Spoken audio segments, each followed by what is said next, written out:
আপনারা জেনে অবাক হবেন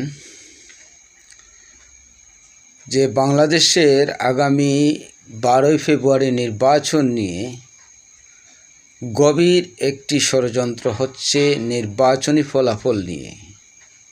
ইতিমধ্যে বেশ কয়েকটা রাজনৈতিক জোট, এটা ছোট ছোট দল নিয়ে একটি জোট, বিশেষ একটি জোট, আমি নামটা আর ধরলাম না।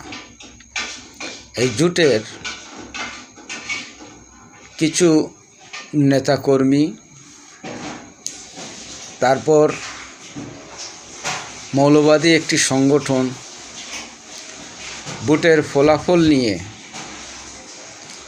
সূক্ষ্ম একটি পরিকল্পনা গ্রহণ করেছে। এই সূক্ষ্ম পরিকল্পনার কাছে জাতীয় পার্টি এবং অন্যান্য দল রাজনৈতিকভাবে ফলাফল শুনে বিস্ময় প্রকাশ করতে পারে। কেননা যেটা রানিং ভোট যে দল পাবে তার চাইতে 1.0 যে বেশি ভোট পাবে সেই বিজয়ী হবে। এখানে দেখা যাচ্ছে যে ভোটের ফলাফল নিয়ে কারসাজি করার জন্য বিশেষ করে একটি ট্রেনিংও একটি সংগঠন দিয়েছে তাদের দলের কর্মীদেরকে। এখন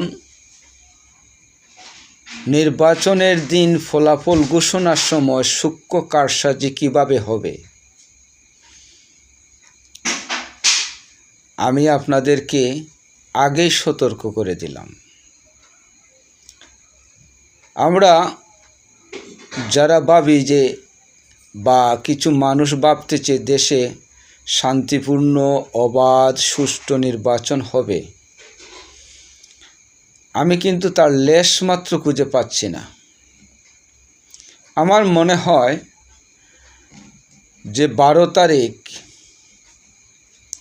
বাংলাদেশের সকল রাজনৈতিক দলই, দু একটা মৌলবাদী সংগঠন ছাড়া সকল রাজনৈতিক দলই রাজপথে অবস্থান করবে হাতে লাঠি ছুটা নিয়ে। এটা 100% আমি শিওর হয়ে গেছি। দর্শক, এ বিষয়ে বিস্তারিত আলোচনা করব আগামীকাল।